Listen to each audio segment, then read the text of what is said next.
Russian troops continue their rapid advance in the Kupiansk direction. As events develop, the strategic plan of the Russian army becomes clear.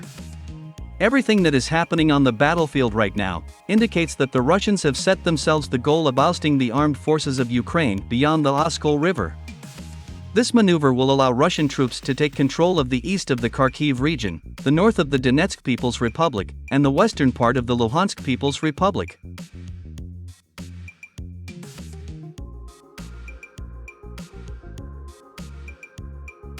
Moreover, the Russian command will also receive the opportunity to send significant forces to the Zaporizhia direction. At the same time, war correspondents began to claim that the intensity and bloodshed of the fighting near Kupiansk and Lysychansk significantly exceeded all the horror that is taking place in the villages of Verbov and Robotino.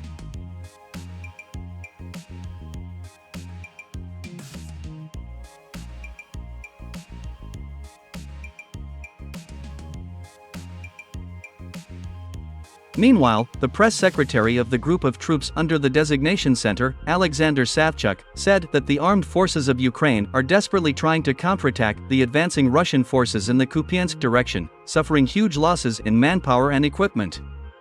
Alexander Savchuk also noted that Russian troops managed to break into the settlements of Ivanovka, Timkovka, Kislavka, and Olshiny. At the moment, fierce fighting is going on in these settlements. The Russian troops managed to gradually squeeze out the armed forces of Ukraine from all positions in this direction of the front.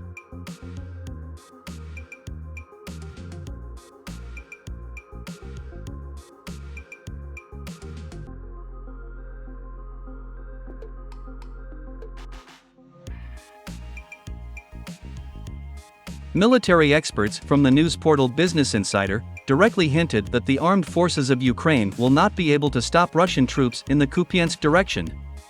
According to them, unlike the armed forces of Ukraine, the Russian army is not experiencing a shortage of manpower and weapons in the northern sector of the front. Moreover, experts also noted the poorly organized defense of the armed forces of Ukraine in the Kupiansk direction.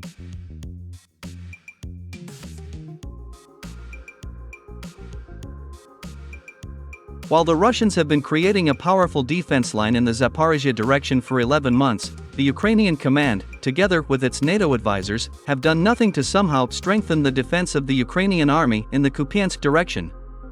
All this time, NATO and the armed forces of Ukraine were preparing for a counteroffensive, completely forgetting about defense.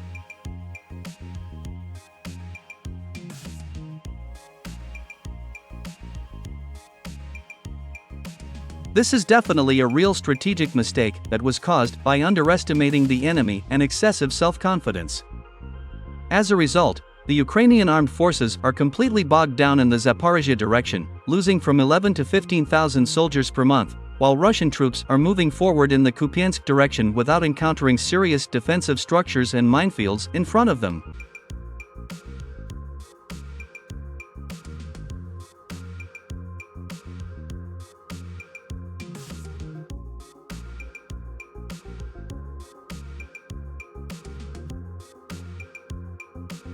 Meanwhile, military historian and the director of research and senior fellow of the foreign policy program at the Brookings Institution, Michael O'Hanlon, began comparing the offensive of the Russian army in the Kupiansk direction with the offensive of US and allied troops on the positions of the Iraqi army during the War of 2003.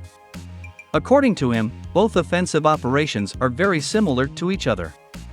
However, it is worth recognizing that the US Army was attacking rather primitive and simple strongholds of the Iraqi army, while the Russian army is fighting against a well-armed professional army, which receives support not only from the United States, but also from all other Western countries, Michael O'Hanlon said.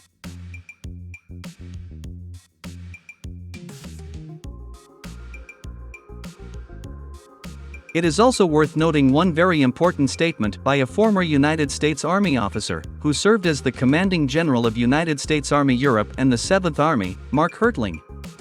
In particular, he said that NATO has been involved in a confrontation with Russia since the very first days of the outbreak of war in Ukraine.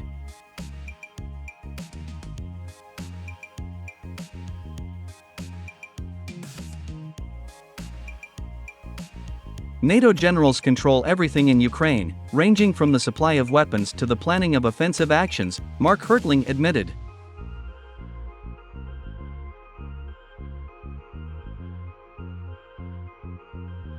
My friends, hearing such statements, it becomes not entirely clear why the West, and in particular the North Atlantic Alliance, began to blame Kiev for the failure of the counteroffensive.